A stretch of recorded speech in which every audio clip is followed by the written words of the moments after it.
All right, we're back. Like I said, I don't know what happened with the computer. I should have just pushed the blue button, and I didn't because I didn't see a blue button. I hit the drop down, and then the computer got mad. But we're here with Patrick, and we were just discussing IF Metal. What's up, Patrick? ¿Cómo está, mi amigo? Feliz Cinco de Mayo. I love you while I get the window sharing. Are Wait, I can't uh, do that are here. you sure we're live? Because We are live, but we might have to go to a different view because the I'm software trying was. to find you on YouTube and I don't see it. Your live broadcasts. I see the old stream. All right, I see the old stream. It's ended. Yep. And let's go to. I don't see this one going. I see this one. It's generic looking. It says live. Mr. All Electric Car Lucy is there. Okay, good. Cool. So sorry for the disruption. Like I said, the computer was not being nice to me. I got it now. Cool. Yeah, IF Metal. I heard you talking about them. Yes. It seems like they finally figured out that they're the problem, at least to some degree. We are part of the problem? Are we the bad guys? Yes. They're pretty clearly not acting in the best interest of the Their people members. who work for Tesla or the customers of Tesla. And they're supposed to be representing the people that work there, at least, or aspiring to represent them. And by gutting their ability to earn a living, they're not really helping them. Exactly. All right, it says it's sharing the article, but I don't see it. Let me try again. Let's see. What if we put something else up there instead? Sorry, I broke your stream. You didn't break it. It probably would have happened to me anyway, based on how deck of cards it was being. All right, so this is a tweet of some sort. There we go. Welcome back. Perfect. It needed me to change views, so it was probably related to the screen share because the screen share came up blank until I went to a different one and went back. Okay. Excuse me. So I'm glad to see that they are realizing that they're doing more harm than good.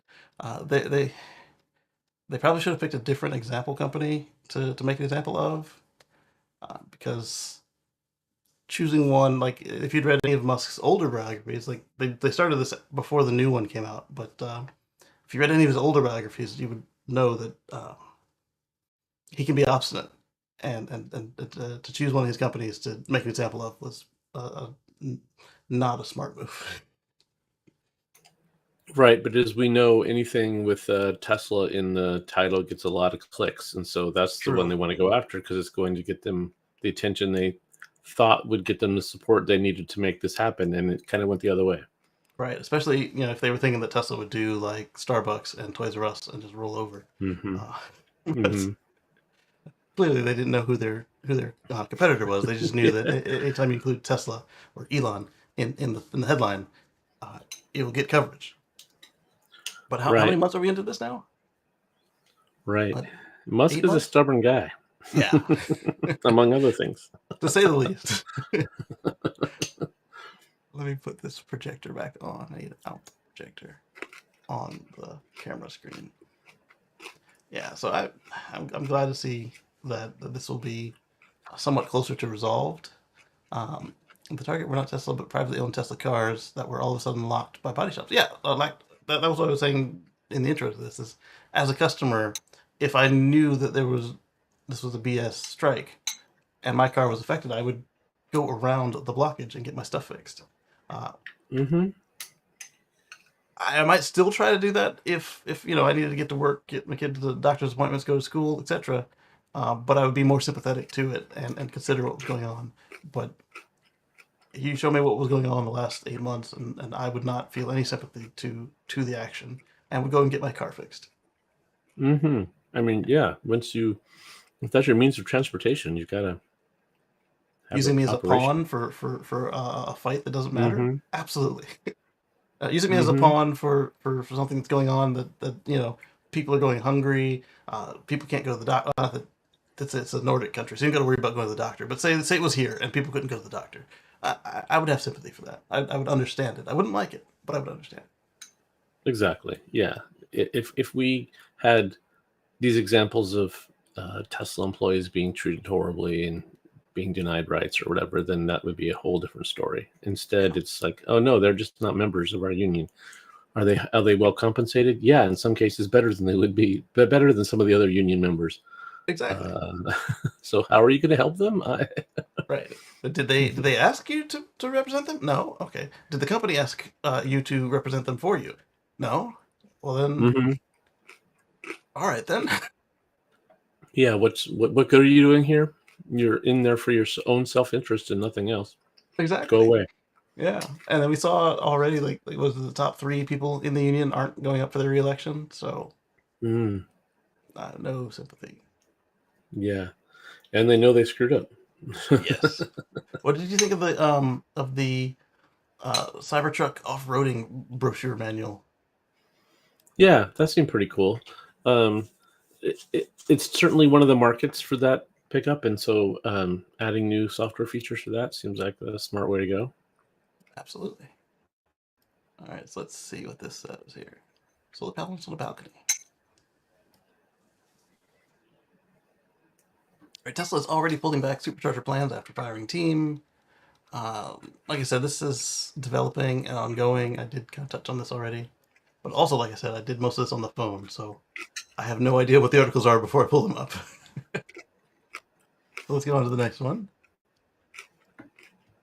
Uh, but I told them that we agreed, Patrick, that regardless of whether it was merit to this, it was not executed sanely. Yeah, yeah, and we've talked about it before. My favorite saying for Musk is he jumps out of the plane and then starts packing the parachute, and I think this is Yes, another example exactly. of that. Hmm. Sometimes that works out for him. Other times Right. it doesn't. Hmm. Uh, he's just lucky that usually the successes have been outlined. But if you look at um, well, you get a lot of the stuff that happened with SpaceX that's worked out for them. You look at the boring loop that worked out, but if you look at Hyperloop, that was a failure. If you look at not that the Hmm. concept of Hyperloop was a failure, but hey, they open source this, and every company that's done Hyperloop has gone out of business. Um, if you look at funding secured, uh, that if he walked a little slower and consulted with people, that would have never happened the way it did. And Yeah. Although it's funny, that one is one where I actually, as a shareholder, appreciate that he's talking publicly about what yes, he's thinking. Those are the yes, kinds of things that you would normally have to be a large hedge fund or something and to have the access to the CEO to get their thoughts on that kind of stuff. So the fact that he was saying, "Hey, I want to take Tesla private," that was really, um, I don't know. It's like, wow, actually his sharing intentions were information with right. everybody and not just the people who, Right. Yeah, yeah, his yeah. intentions were right, but I think the biggest mistake he made there was confirming that the Saudis were ready to do it. It was very much like when Hyundai announced that they were building the Apple car. They don't Apple Mm, doesn't like other people to make their announcements for them, and they're very private until they yeah, are ready to make the announcements themselves. So, right. uh, if Hyundai was any Well, smaller of Musk a didn't company, say Saudi fund money secured, so he this is wasn't true. outing them. They felt it was apparently. But yeah, they sure did.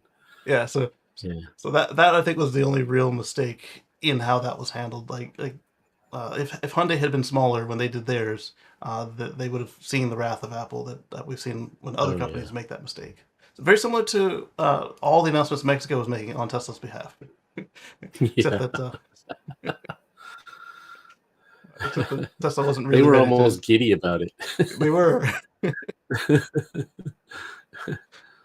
So when you're the smaller entity, even if you're a whole country, you should probably wait until your partner is ready to announce, or at least ask them if they're ready to announce before you announce before they do.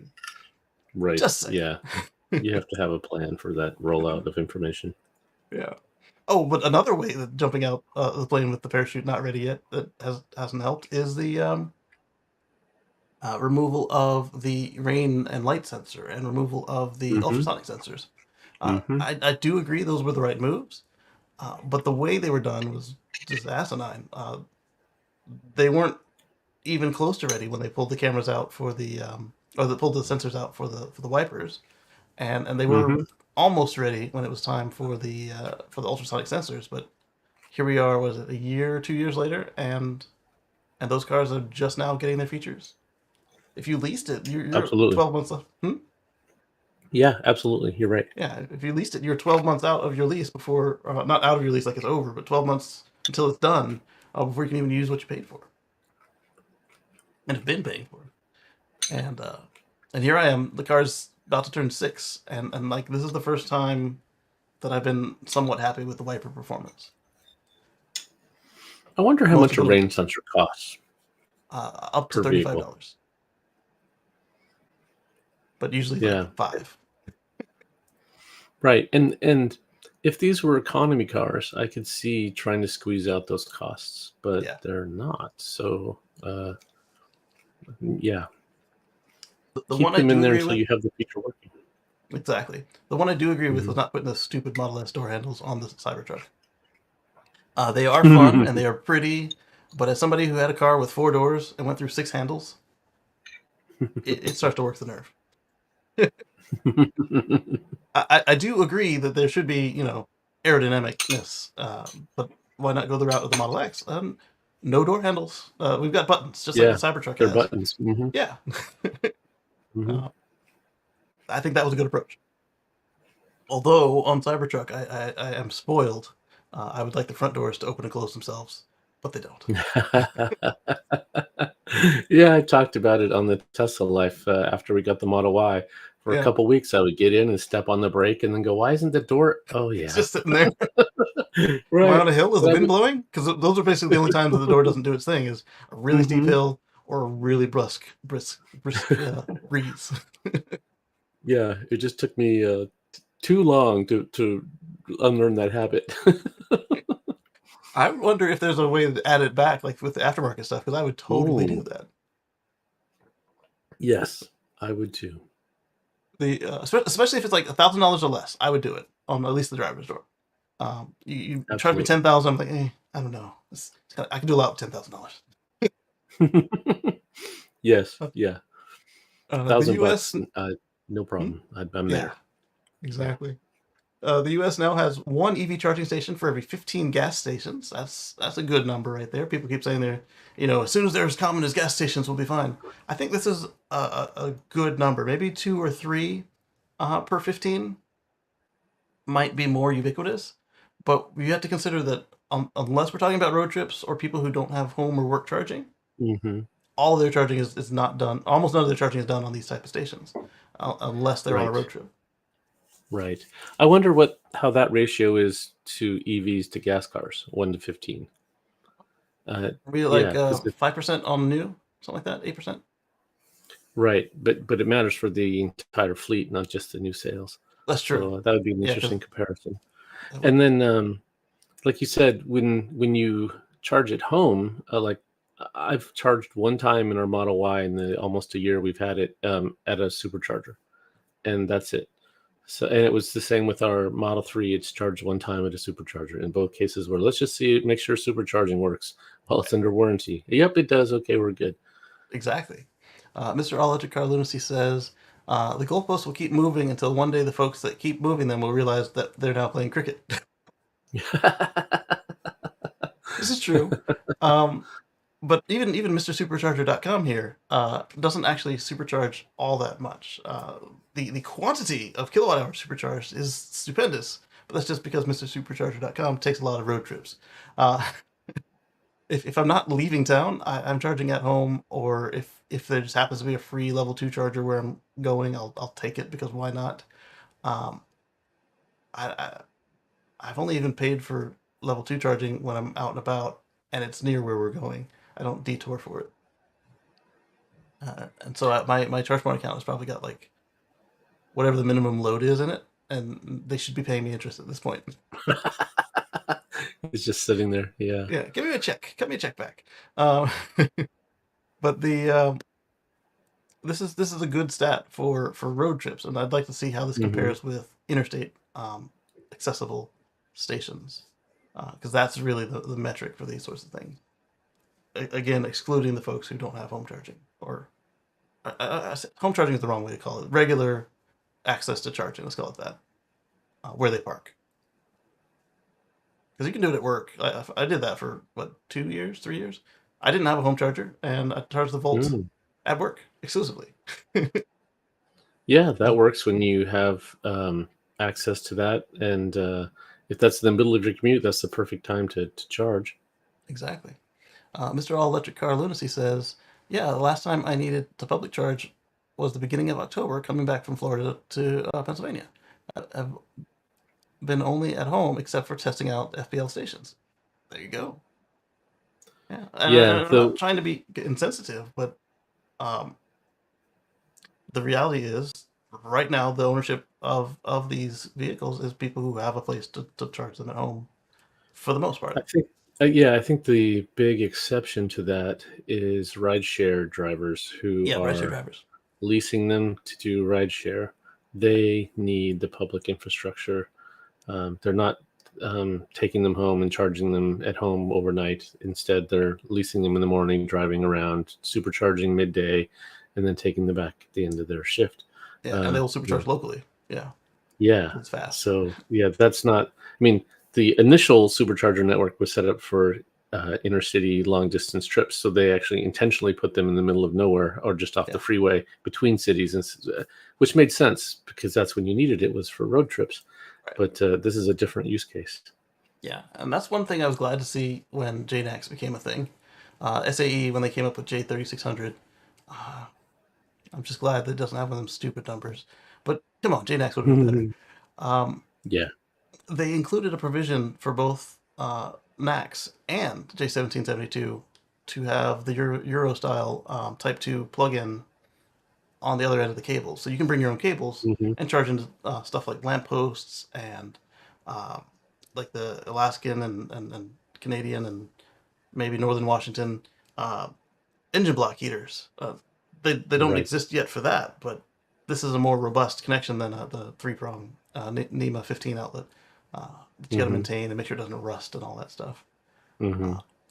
So they were looking ahead for folks who will need to do street parking, and even though I disagree with the placement for doing that, I do agree that RJ isn't wrong that we will see more street parking. Where I agree that he's disagree that and call him wrong is that I don't work for the electric company or the cable company. I don't need to go around, or the phone company. I don't need to go around my vehicle to place the cones every time I park it. Because he decided that it should be in the right rear, the passenger rear of the car.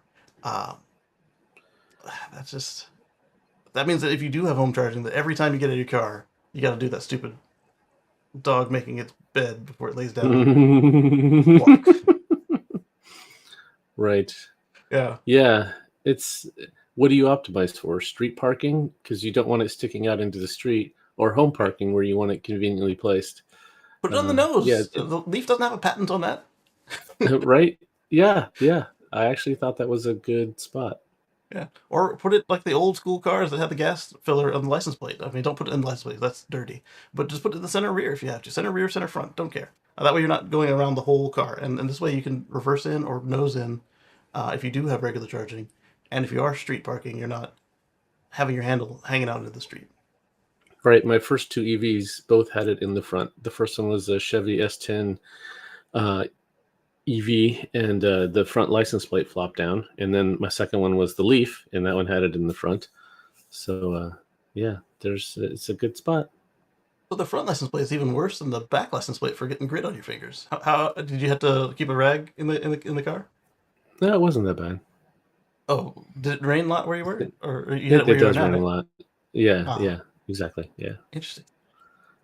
Yeah, I remember sometimes my grandma would let me pump the gas in her Caprice, and you had a little grit on your fingers.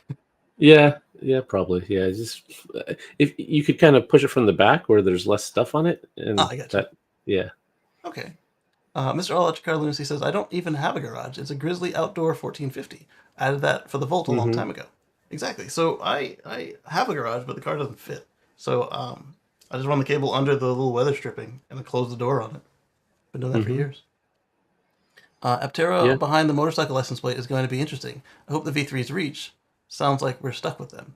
But the cool thing about it being in the back or the nose, in the case of the Aptera, is you just don't pull all the way into the spot. And you can make it reach. Versus if it was on the passenger side rear and you had to pull in to stay out of traffic and it didn't reach. Are you still in line to get an Aptera? I'm in line, but will I have a place to put it now that I've got a need to carry 3 people regularly? I don't know. I might So go you for a might short not pull the range. trigger. I might not. What I could see doing is like if I take the kids places or yeah, I'll leave my wife before I leave the kids on trips. We do that sometimes, and she's like, "Bye, bye, mommy," and we'll go to the store. But if my wife is coming, then the kid's coming with us, so it wouldn't get the same kind of use as I anticipated when I put the order in. Right. And then the Cybertruck was similar, but theirs was just that the price was so much higher than what I and the timeline was so much faster than what I anticipated that I'm not yet ready to pull the trigger. But Makes as sense. I'm about to talk about what we did this weekend or this last weekend, I might want to get that extended range Cybertruck sooner than later. Yes. Let's see. We've got some more tweets here. This one is another one from Sawyer. And let's paste and go. And this that guy has some good sources. He does. He pissed off Elon with the charging thing. Uh-oh. He unfollowed him and then said, "Well, if you wouldn't break news on people," or some other like snippy response. He's following him again. I joked with myself that I'll get whichever reservation comes first, the Cybertruck or the Aptera. But honestly, I don't want to tow heavy things anymore. The Y 3,500 pounds is fine. You'll see that I've set myself up that 3,500 is not enough. But the free supercharging for life, we'll talk about it. That does change the algebra on my 5,000 pounds. All new cars in the U.S. must have automatic emergency braking by 2029. The NHTSA says the mandate could save 360 lives per year and prevent 24,000 injuries. That's incredible. Wow, I'm surprised. I thought it was already mandated. I mean, why is it so far out? That just seems like a must-have today. If you're right, buying another 5 years. Yeah. Well, you know what though? With 5 years, that means that's a whole car development cycle. So nobody could say they were caught by surprise. Yeah. Do they have a list of which cars don't have it today? Because that would be on my cars not to buy or recommend list. Right. But some cars do have it, but it's optional, which I think is just. I like the Tesla approach of safety is free. I totally agree. Aptera's free charging for life. Well, the warranty on the cell. Yeah, and they've also got the solar I like too. Effectively buying any Tesla, you get an advanced version of what all cars will try to have in 2029, pending pushback by auto manufacturers. It was the pending pushback that made me give that thing a heart, because you know how they are. Yeah. Like, but this is a good move. It's just baffling that it wasn't already there. But it's like I keep saying whenever I look at the EU and they have the cut down cars without the safety features. Exactly. Oh, interesting. So I saved that tweet because I wasn't sure if it would disappear, and I liked it. So let's go on to the next one. Because sometimes they just move in the order. Tesla's improved the Cybertruck's front sensing so it won't close even on soft objects like a banana. I'm not going to fall for the banana in the tailpipe. Yeah, but it is software, and software occasionally has bugs or sensors fail. So don't just assume this means you can stick something like your finger there and you'll be fine, because it might not go the way you. Yeah.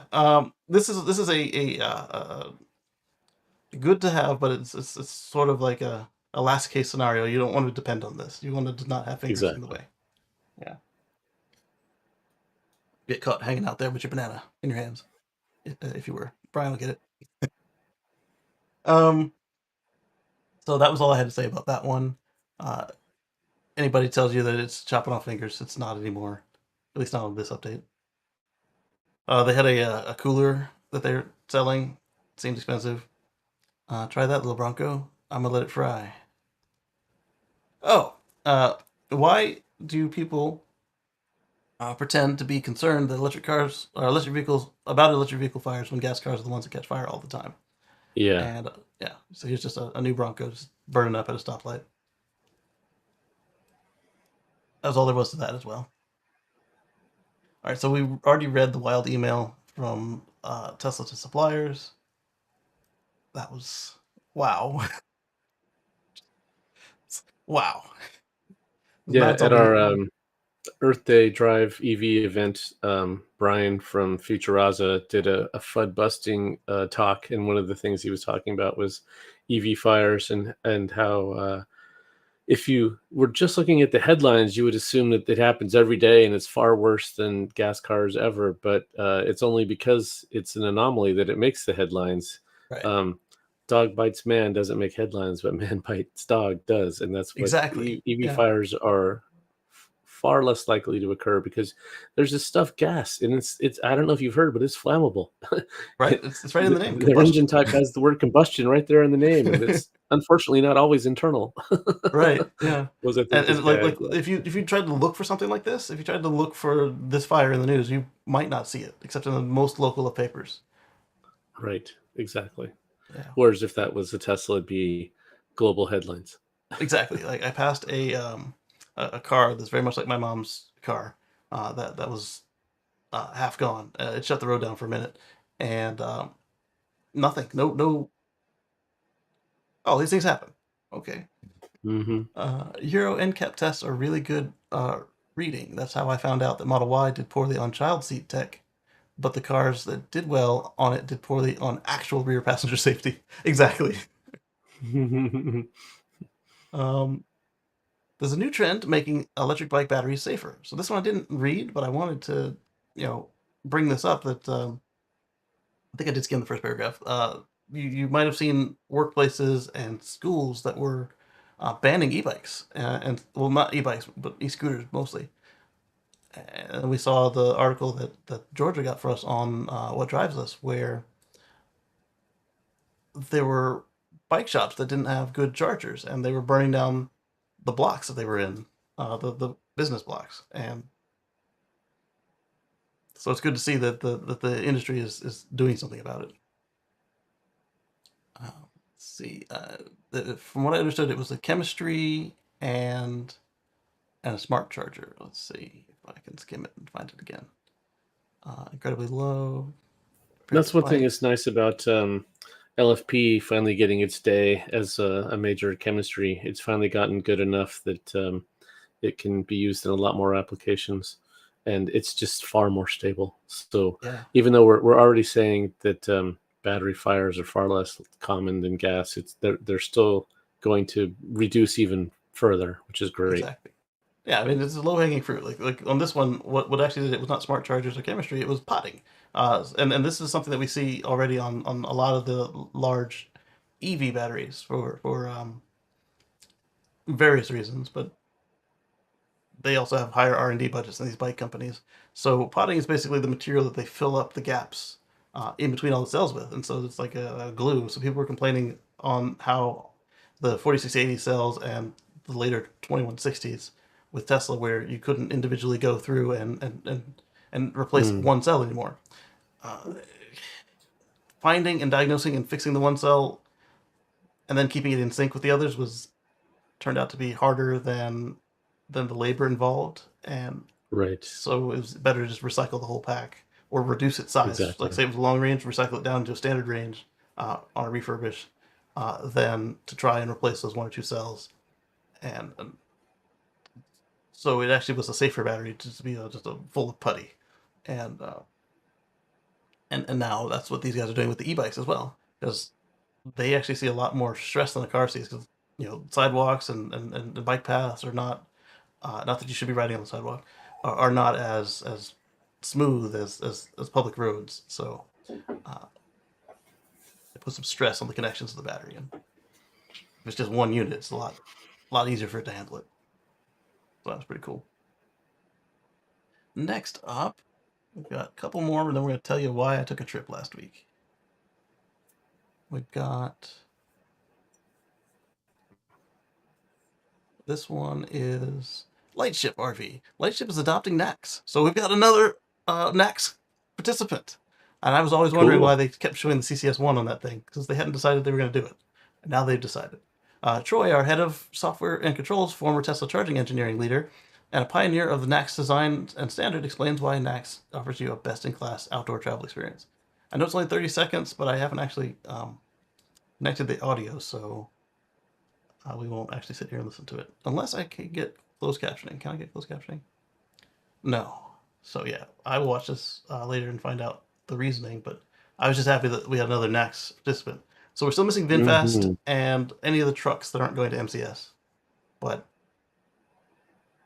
do we really want those trucks at a regular supercharging station, or would we prefer them to be at the mega chargers? Exactly. Where they can have room and not take up 8 spots. Right. Or in the case of those, what did we say by Daimler, where they only charge at 100 kilowatts.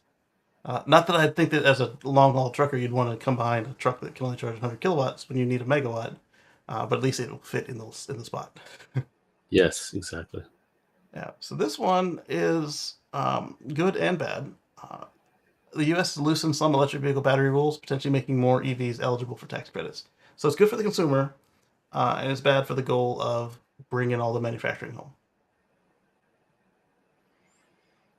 So Yeah, the auto industry can't move too fast. Their supply chains, and so I think this was kind of the right way to do it. You push hard, and then you relax it a little bit. I mean, they do that with every other.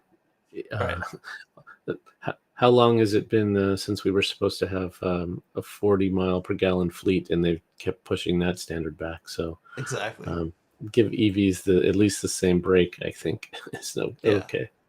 And I like that most of them aren't going to qualify for the full tax credit as well. I mean, give them something, and then give them Yes. something to work for. Like, hey, your customers would find it, $200 a month cheaper if they could know that this pack came from Mexico instead of China. Hmm. So it was probably the most elegant way they could handle this. Hmm. All right, so this one is something we already knew, but the general public does not. Electric vehicles are better than gas-powered cars in winter, and here's why. So they go into a bunch of reasons, including the fact that they just manage heat better than a combustion car. Hmm. So the combustion car is also losing range in the winter. It does get a power boost because of the densified air, but that power boost also means it consumes more fuel because you Yes. gotta mix in enough gasoline to keep the combustion at the right ratio. And then they still have the same things that the EVs have: harder, stiffer tires, and Hmm. air resistance, and on and on and on. So Hmm. it's a fun Hmm. little read over in Ars Technica. You can use this next time somebody wants to whine about, oh, you're going to take your electric car into the snowstorm? Yes, I am. Thank you very much. Yes. So now let's talk about what I did last week. Um, let's go to change this view, and I'm going to try and load up a map of what I did, if I can not dox myself. Uh, so Patrick knows what I did. You want to tell him what I did? You went and picked up your trailer I that did. you're going to convert to a. What's the best way to describe it? An EVRV or an ERV. EVRV. Yeah. Yes, I like that. EVRV. So what's going to happen there is we've got to do a couple of runs with it as a cargo trailer. And then, after we've emptied out our storage locker, before they raise the rates, hopefully, we will then remove the interior of the trailer and insulate it. and then start building it up as a conversion to a camper, a glamper, if you will. And let's see. I do have my list, and let's see if it gives away too much information. It appears not to. Well, I say that. If I don't go to when we arrive at this place, because this place has the street name on it.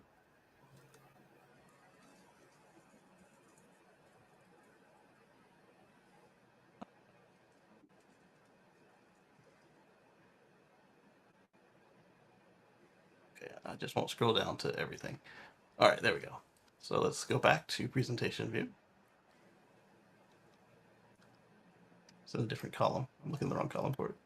All right, so this was we spent the night at my aunt and uncle's house, and the trailer is a 7.5 by 16 foot V-nose cargo trailer, and had a little bit of preconditioning as we were getting ready to leave the driveway. And our first stop was in Deltona. It took us 11 drives that day. We drove just 387.26 miles, but we used 1,015.56 rated miles out of the battery. Wow. For an efficiency of just 38.13%. To be fair, there was a lot of wind that day. A minimum breeze, I think, was 5 miles per hour headwind, and we used 360.28 kilowatt hours. And we probably should have supercharged once more because we got home at 2 miles remaining. Sorry, not 2 miles, 2% remaining. And yeah, you made it. You're fine. yeah, but if we just had one more rainstorm, we wouldn't have made it. But then you would have supercharged. Well, we had passed the last supercharger by that point. Oh, it took us on the back roads.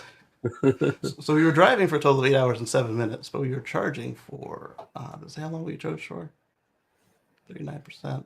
We got a software update from the one of the superchargers, well, several of the superchargers on this route had Wi-Fi, and the car downloaded, uploaded what we were doing, and then downloaded the new software. That was 12.3.5 FSD, and then when we got home, 12.3.6 was ready to download, but it the trailer was blocking the Wi-Fi, so I got a stuck download. I had to text service, ask them to unstick it, and I think they did, but my extender that I put in the garage stopped working. So then I just switched the car and the trailer in the driveway, and so now the car's got a great Wi-Fi signal because the only thing in between it is glass and one wall, and and so they pushed it again, but they pushed it while I was out and about, and actually downloaded over cellular instead of over the Wi-Fi, which is fine.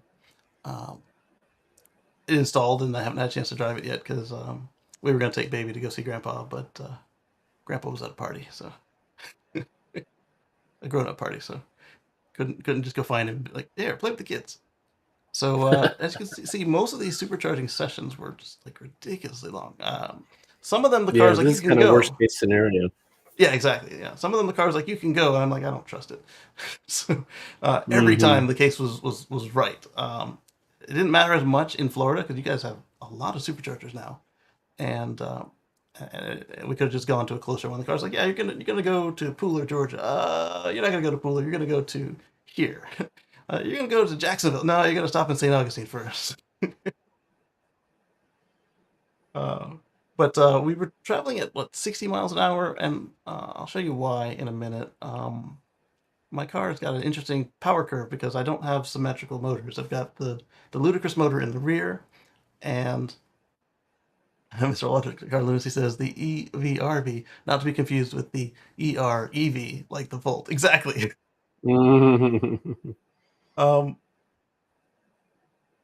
Yeah, I'll show you why I was trying to do 60. I didn't want to do 65 because I knew that was the wrong answer based on what we had with our U-Haul adventures. Only the smallest of U-Haul trailers let me get up that fast. And but for some reason, 55 wants to lock it to the ludicrous motor, and I knew that running that the whole time wasn't good either. At about 60 miles an hour or so, it does a full switch from the ludicrous motor to the front motor. Huh. And, So you can see most of these sessions were like 50 minutes. Just because I only dropped the trailer for one charge, which was impressive to me. There was a new charger at Brunswick, which is So at does a that mean that you get more range at 60 miles an hour than at 55? yeah. In fact, let's look at that now. Let's go to drive summary. Then Seems like Tesla has a optimization potential there to switch when the front motor is prioritized. right. Hang on, this isn't the view I wanted. Let me change views real quick. And Yeah, do you want to go off screen for that, or are you okay? yeah. Okay. Let's, I'm looking for my speed graph, and that would be speed efficiency. Who knew? This includes all of my towing, but not exclusively towing. This is just lifetime. So we can see that my best efficiency is actually at You're 30 to not 5. sharing right now. It's not yet. Or just I'm not seeing anything being shared right now. Oh, there it is. Oh, there it is. Okay, it's just It was behind. super All right. slow. Yeah. So you see my best efficiency is at 35 to 45 miles an hour, 30 to 40 miles an Yeah. hour at 90.3%. That's not new Good. to any of us with efficient cars that we could figure out what's going on. It's kind of a sweet spot for the gear ratios, the rolling resistance, air resistance, everything. But surprisingly, 70 to 75 miles per hour is my second best once you get up to speed at 88.1%. That is But weird. You've got that yeah, dip there between 50 and 65 where it's not as good. I think this dip is as the front motor peters out, because then at 60 is usually what I notice when I'm using my scan tools, is that the front motor picks up exclusively from the rear, unless I'm going up a hill or launching it. Mm-hmm. And so then the surprise for me is just how high it is. At 70 to 75 miles an hour, it gets 88.1%. Yeah. Even though I do most of my driving at 65 to 70. Right. Yeah. That doesn't look anything at all like the chart that I have for the Model Y. But your motors are the same size, right? I think so, yes. But you've got what, one induction and one permanent magnet? Let me I don't know. I haven't published that one yet. I do have the data in Teslafy, but I don't have it readily available. Gotcha. Yeah, it's a very different kind of curve. Oh. Does it look more like we were used to seeing for the cars, where like it's kind of towards the low end, and then maybe there's a gear change and it gets a little better? Let me see if I can find it. So I need to find out what this looks like while towing. These are for drives over 10 miles, and then from there, I can set my speed. What I can do easily is I can read the watt hours per mile, and with the U-Haul big trailer, 55 got me 600 and change watt hours per mile, and with the smaller trailers, it didn't really matter what speed I was doing. As long as I stayed below 70, I could get 400 and 500 watt hours per mile. But this one was hard to figure out because at city speeds, I was getting like 900 watt hours per mile, and before the winds, I was getting about 600 watt hours per mile at 65 miles per hour. But then when those winds started to hit me, I found that 60 was getting me. It was showing about 600 watt hours per mile on the 30-mile graph, but when you read the feedback from Testify, it was showing like 900 watt hours per mile for the trip. So I don't know why the discrepancy when the data is the same source, except that the 30-mile blocks might have been part of it. Ice cream? You want to open this way? Which one's for baby? Baby wants the yellow one? Okay. So got ice pops. Nice.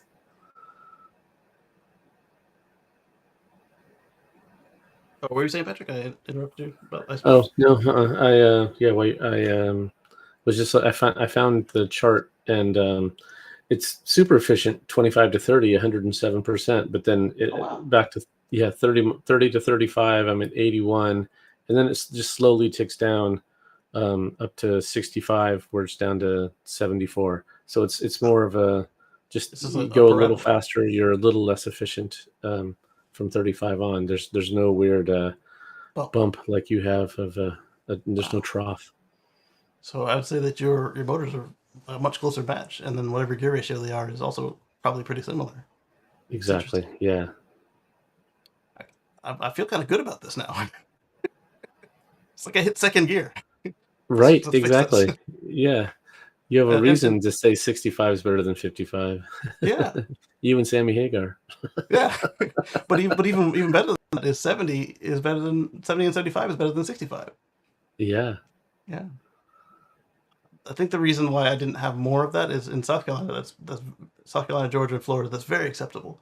But in Virginia, you can get your license stealth removed from you because that would be greater than a 20-mile-an-hour discrepancy. And sometimes they won't even bother to pull you over. They'll just tag you and your license is gone, and they'll get you for driving without a license on the next time they decide to grab you. Wow. Yeah, That's harsh. it is. It is. I did not If like they driving don't in pull Virginia. you over, how do they know who's driving the car? That's why they pull you over and get your driver's license and stuff. Yeah. Or maybe they pull you over and then they, all right, have a good day. And then they didn't tell you what they did while they were there. I don't know. I've heard too many No. cases where the people had their license removed and didn't know it, unless that was like from parking tickets or something. It just makes no sense to me. It's like, how can you not know that it's gone? How is that Yeah. legal? Right. Yeah. You would think some notice would be required. Yeah. And apparently, when you go to fight it in court, even if the officer's not there, it's a little tougher to get out of it. Whereas in most other places, if the officer's not there, You or they walk. can be seen as waffling and not as trustworthy as they should be, Hmm. they'll get it thrown out. Whereas it was more common there for them to side with the officer and double down on whatever tomfoolery that you were there disputing, even if you had proof. So I was like, yeah, I don't want to end up in traffic court here. These people are uh, allegedly corrupt. Yeah. Definitely. Yeah, they had a lot of other places they made money, so you didn't think that you needed to make it in traffic court. My favorite was in Fairfax. You had a tax on every dog, but not the cats.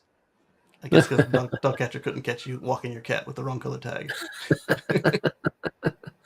That's funny. Thankfully, the last place I was there, Woodbridge, didn't have. Not that I have any pets, but I just felt it was less unfair. They didn't have a tax on the dogs in Prince William County. I don't know, but that's where we are right now. So we've got the trailer. We looked at our efficiency, and I'm gonna have to do more trips, but I can't do any more trips until the license plate comes in the mail. I've sent off for that. It should Hmm. be there Monday, and then however long they take to process it. From what I understand, the process is they will verify my documents, and then they will call me up and swipe a credit card over the phone, and then they will drop a license plate and registration in my mailbox. And then once I get it, I put it on the trailer, and then we're good to go. Uh, the Yeah. That's a reason nice big trailer, so you should be able to empty your storage unit pretty quickly. Exactly, yeah. I'm thinking it's a 30-foot storage unit, but the trailer I think is 7 feet high. So I'm hoping one or two trips, but um, that'd be if we packed it very poorly. That it should take us three. That or if it's just like visibly weighing on the Tesla. But Right. yeah, we'll see how it goes. We'll make room in here and probably do some eBay sales for stuff that's just like duplicated because it was just a matter of efficiency. Like, man, are we gonna drive hours upon hours, or are we just gonna buy a new toaster Right. at the Target or wherever for $20? I think we Hmm. would just get a new toaster. But right now the storage folks are talking about raising the rates, and um, it just makes more sense to end that relationship. Yep. But after that's done, we're gonna do is we're gonna use Formular sheets to insulate it. We want to get to R20 at least on the roof and floor if we can, and probably R10 on the walls. But if we can get that to R20 as well, why not? Things that Mm-hmm. have 4 inches of foam in every direction. Right, but that takes right out of your living space, so you have It to be does. Yeah, mindful. but Yeah. we're gonna look at the practicality of that. We're gonna do a floating floor just because if you frame out your floor with like wood joists, then it's gonna be a thermal bridge right there. Mm-hmm. That's also why we're not sure how thick the walls are gonna be, just because we want to get the aluminum studs not to be a factor, get them covered up, Right. and we might do the Formular and then spray foam, and then treat the spray foam Oh. like flatten it out so that we can put walls over it. We Mm-hmm. definitely got to put a window in. We want to do no black tank, so we're gonna. I don't know. If, I want to try to put a combustion toilet in there. Uh, they have two choices from two manufacturers. You can do electric, or you can do propane. Obviously, it's not an EV if it's burning gas, so it's going to be electric. One Right. manufacturer does it as a 240, and the other does it as a 120. So it's going to be depending on pricing and such like that. But with such a Mm-hmm. large surface area, we're talking about 120 square feet of rectangular space on the roof that we can put in some decent amount of solar panels on top. And Very cool. then we're going to do some kind of all-in-one inverter, either like an EG4 or an EcoFlow. Um, the EcoFlow is going to be more expensive, but it's so much easier. You don't have to worry about any of your wiring other than uh, getting your outlets and your breakers in there. Whereas if we didn't do any of the all-in-ones, like the EG4 is not exactly the same kind of all-in-one as the EcoFlow, but you still don't have all of this. Just like if you've seen anybody like convert their RV to solar, you see like all these massive like bus bars and shunts and all these different little components. And you don't even have a savings with the brands that we would need to use to make it work. Like Victron is very expensive. If you see any of these on your feed, like all these pretty blue boxes everywhere, Victron is quite proud of their stuff. But from that, then we want to see how far we can go off grid and for how long. We'd picked up Mm-hmm. a heat pump, a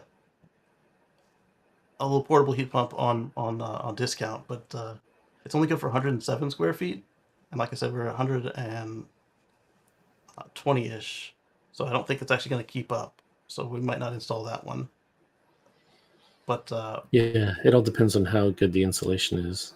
and they'll be good, but is it going to be Mm-hmm. good enough? Uh, So yeah, that might be enough to make up the difference. it might. Maybe. Yeah. But what I like about that one is it's one of the two tube situations, so we don't have to figure out how to mount the condenser head. But I'm already thinking about we found a Sear 38 mini split. It's got one duct coming in, not duct, but one head unit and one base unit. So the base unit we put on the tongue, but then we'd have to figure out how to stop the fan blade from spinning in the airwaves and over revving and exploding, or worse, inducing a current and burning out the electronics. Exactly. Yes. Yeah, And that's why you don't tow EVs with the wheels on the ground for the same reason. same reason. Mm-hmm. Not as likely to blow the wheels up, but you are very likely to blow the electronics up because it's now induced a current that the car is not ready to handle. Mm-hmm. And so we'll see how that goes. This is going to be. It's not going to be like, oh yeah, we're going to do it in a month or two and be on the road. This is going to be, do my day job. We do this at night as we get the money for each procedure. So the installation is probably going to be its own thing for a little while, and then next we'll look at wiring, and we might do the wiring before the installation, depending on how it all works out. Wiring and installation, and then we'll look at the build out where we put in the appliances. We want to be a little bit bougie, and we're going to have a dishwasher and a washing machine and a nice residential refrigerator if we can work it all out. You Um, did say it was glamping, so yeah, yes, it's not exactly. glamping without that stuff. And it makes sense because so the washing machine we have now is the GE Ultrafast heat pump washer dryer combo. Uh, How do you like it? love it, love it. It's a 110 plug for everything, and it does take a little longer to do everything, but we were never there to do the changeover when it happened anyway. And Mm-hmm. occasionally we'd end up having to rewash something because it sat there a little too long and got sour. Got musty. So Yeah. yeah, And so with So that, huh? that's nice. I've heard that some people were complaining that the clothes still come out a little damp and they'd have to Yeah, if line you take dry them out them. right when they come out, sometimes they're damp. So what you need to do is go like this, and then by the time you touch them again, like from the flick, they're dry. It's like magic. I don't know. Oh, Yeah. okay. Cool. But usually we don't catch it when it comes out. I do have a Home Assistant integration set up that when it does switch from any state to stopped or off, that it says the laundry is done. I had it go from running to stopped, but that wasn't reliable. I don't know if it was changing states too fast or not Mm, checking it enough. But basically, if it was not off and then is now off, when it notices it just says the laundry is done. It might have been a self clean or whatever, but right. it was more reliable. I didn't want it to say laundry is done with self clean, but oh well. We got a comment here. Um, it's funny the interplay between permanent magnet motor efficiency versus induction motor at different speeds that shows. Oh, mine's only got induction motors, but one is like double size and at different speeds that shows gas cars that everybody's convinced that 60 is always more efficient than 65, 70. Exactly, yeah. So I've got a combination of two different size motors with different draws, and then they probably have two different gear ratios as well. But if you bounce it, they will both feed in a good amount of power. Model Y P doesn't have a dip around 55 either. There's a dip at 25 to 30, but 30 to 75 is all downhill. Oh, so I wonder if the P cars are more likely to show something. Uh, but whatever they did with mine was just really good. Wow. So we will need gray tanks to get rid of the water from the showers, the sink, and the dishwasher, washing Hmm. machine, that sort of thing. Um, but then we'll have fresh water. We wanted to do a heat pump water heater, but I couldn't find any that were smaller than like 30 gallons, and at 8 pounds, 8.2 pounds really per gallon, that's it's a lot of hot water to be carrying around when you probably only have anywhere from 50 to 100 gallons of fresh water. Period. A daddy shark. Daddy shark.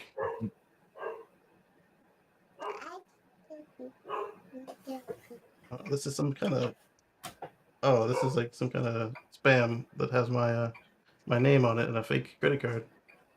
Sometimes I'll just give her junk mail when we're opening it. Yeah. Yeah, Fun just write the game. name on it. Oh, And oh, what's that? Yeah, reduce, reuse. Nice. reduce, reuse. Yeah. So I couldn't find a heat pump water heater that was a reasonably small size. I did find this company that does make heat pump water heaters that don't have tanks and work well with like an external tank. Uh, but my understanding is they are probably very corporate use type situations because the pricing on it was I think the smallest unit I could find was like $6,700, and that's almost as much as the trailer was. So we're not going to do that.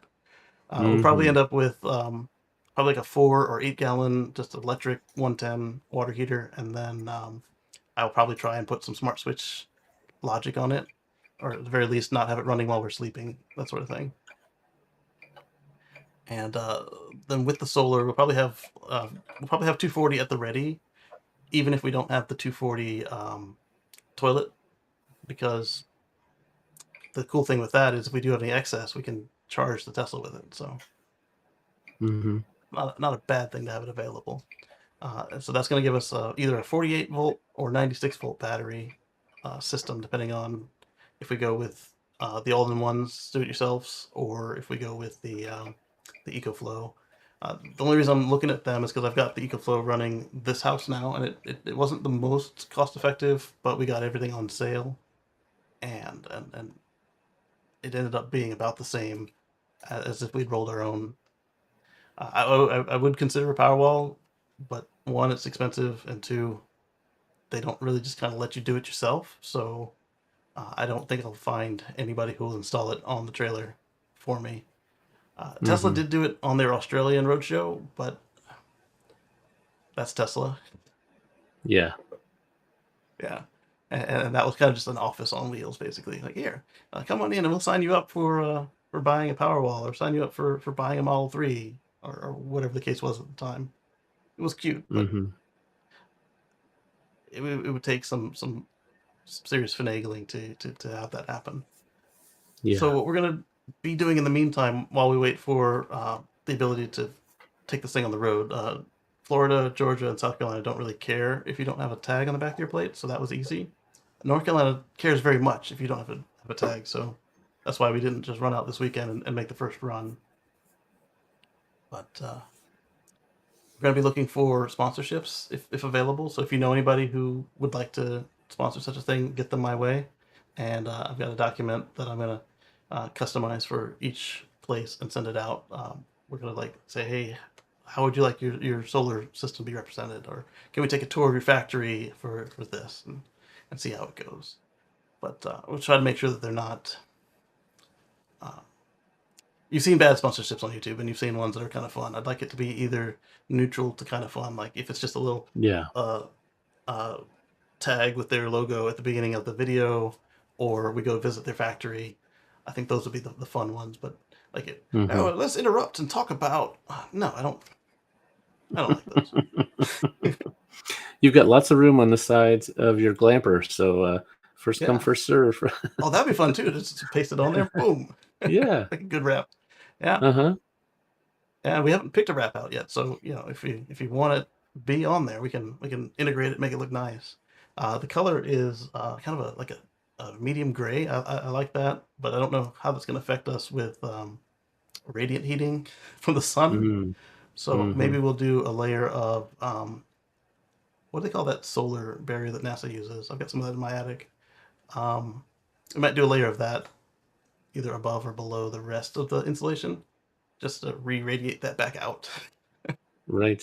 But we'll see how it goes. Yeah, it's gonna be fun. You definitely feel it back there. You can't say, "Oh, I didn't feel anything back there," but you don't feel it's out of control.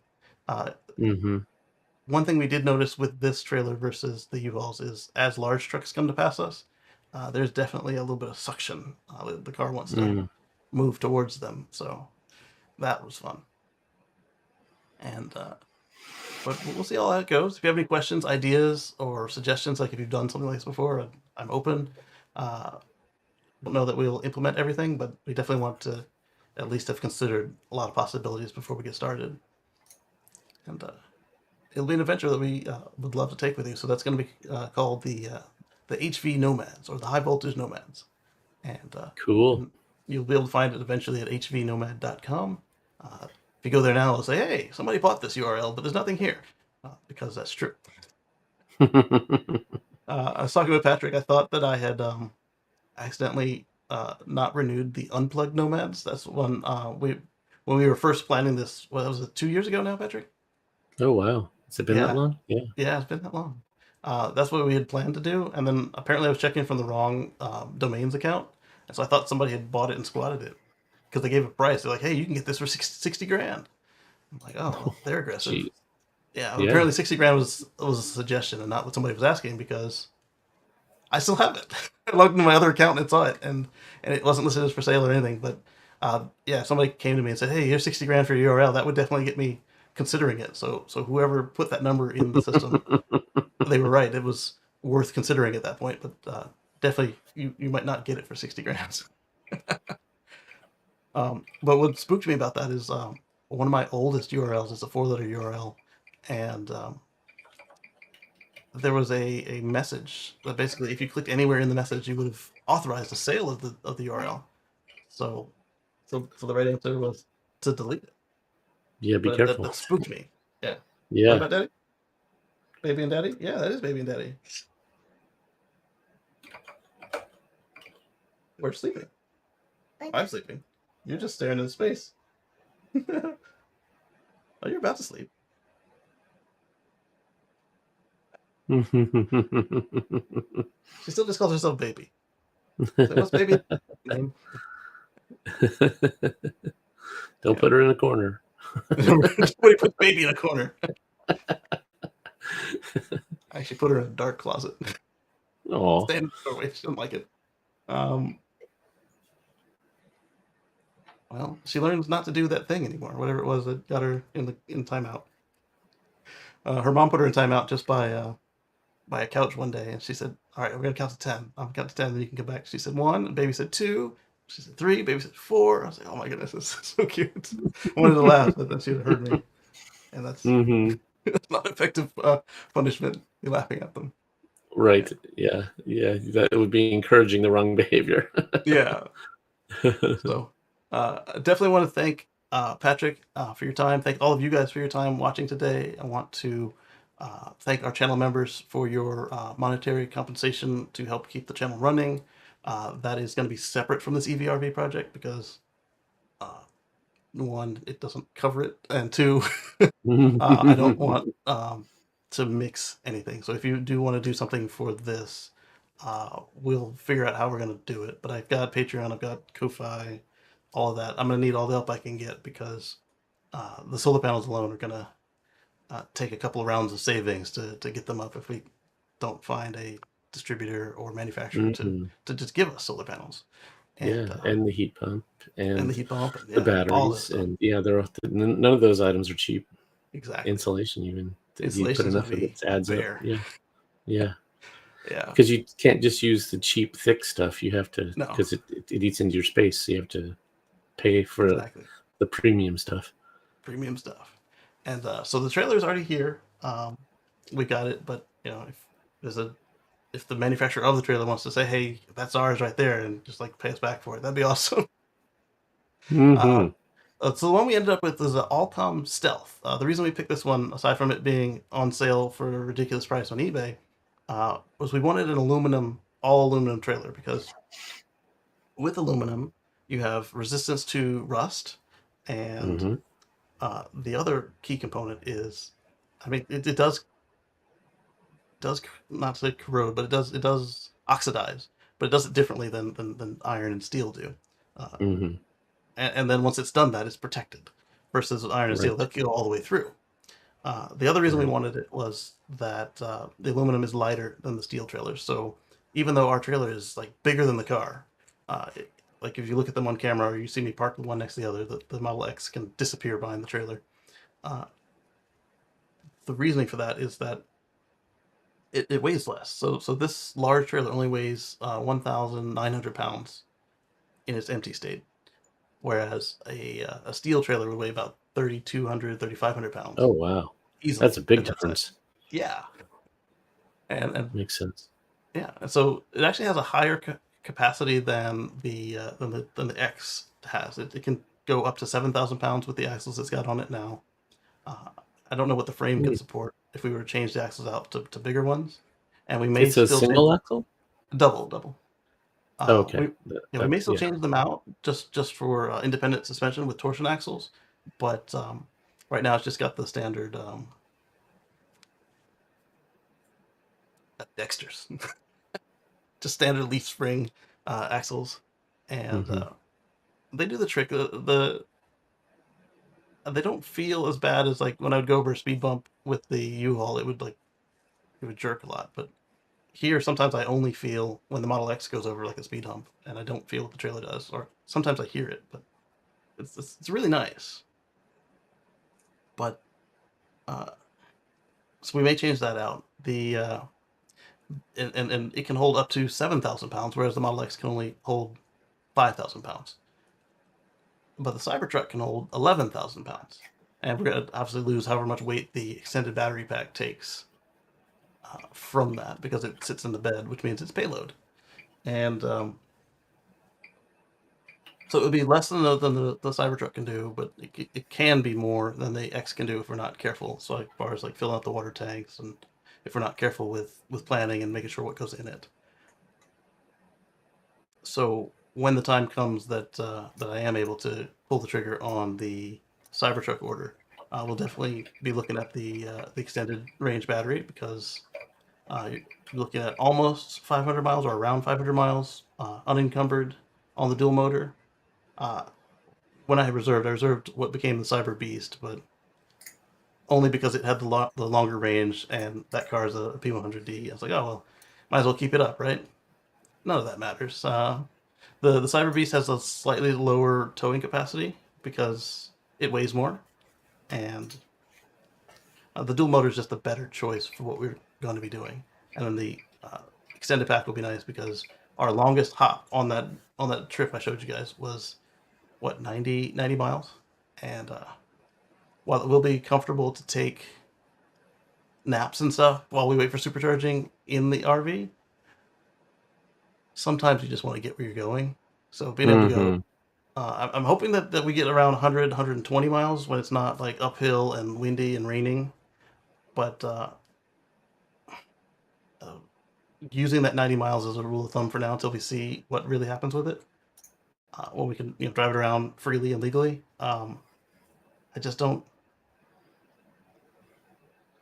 People are going to ask, "Oh, how's it doing with the stats? Blah, blah blah. How far can you go?" And I'm going to say, "Oh, you can go up to 90."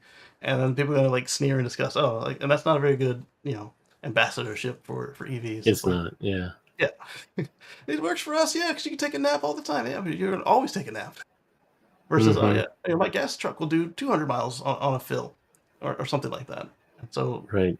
I But think if you can time it so that you are doing a leisurely trip, and you can plug it into campsite, then exactly. you're at your campsite anyway. And And to be totally off grid, because so many of these things right now they have some sort of propane or diesel generators, and so it's gonna be a fun adventure, and not entirely like tree huggy, because like I said, we'll have a washing machine on board if we can help this. nice. But at the same time, having a heat pump washing machine and dryer is a much better um, experience than what we would have to do at like a laundromat or something. It's going to be like methane dryer, or like a hefty 240 volt electric powered from the grid. So it would be awesome. I don't know if we'll be able to do it, but it'd be awesome if we never have to plug it in. That would be I might cool. have to figure out a way to get like linear actuators to point the panels up in the wintertime. To get a better angle. Yeah. Exactly. Yeah. Because the goal is to get Moto and show her all the 48 states before it's time for her to start school, and that's the That's mission cool. for this. So it would be awesome if we Yeah. get to a state where we can start using it before it's even finished. So got the proper waste facilities, got the proper food prep and refrigeration, and nice comfortable sleeping area. So we will play it all by ear. It's like if somebody comes through and says, "Hey, here's 100,000, I'll finish this thing," and that's way too much, then obviously we're just going to finish it and go, and not piecemeal it. Right. Yeah. Yeah. Even if you can't do motors, even if you can just manually prop them up and lock them in place, Exactly. Yeah. that would boost your performance. Yeah. So what I was looking at, there was this guy who has a similar sized unit, and they've got they do have a gas generator they almost never use, but they've got but theirs don't tilt either. They've got like a 6-inch or 12-inch even, like a ladder rack like you'd see on like a painter's truck for all of the different scaffolding and ladders, and they tow it with a gas truck. But then I saw a guy in town who had a regular, like the painter's rack, that didn't have, because this guy still had all the air conditioners and all the stuff on the roof, and I don't want any of that stuff on the roof. His tap lower, but both of them their systems bolted to the sides rather than on top. I kind of thought they went on top like a car does. So I'm thinking that we can get somebody to fabricate one that's just like maybe an inch or two or three up, and then if that same person can also make a bi-directional, obviously if we have actuators on it, we'd only go one way, but like a bi-directional, like Patrick was saying, pins to push it up, so that way if we're out somewhere in the winter, we can point it at the sun. That'd be fun. And then we'll see how it all goes from there. But we're looking at hopefully bifacial, because it's the top is just raw aluminum, so that would reflect whatever got through the panels right back into them. So that's another efficiency bump right there, which would be fun. All right, so we're not missing any comments. We thanked everybody. So with that, we will catch you on the flip side. We're going to be, Patrick and I, well, actually, Patrick's not on this one. On Monday, we're going to be on the Tesla Life Express. And then on Wednesday, you're going to be there Wednesday, right? Patrick and I will, yeah. will be on the Tesla Life Live. So we'll catch you there at 7 p.m. on Monday and Wednesday. And we'll catch you on the flip side. Bye, everybody. Bye. If I use the right mouse, let's see. And then I'll talk to Patrick a little bit after this. Push the button.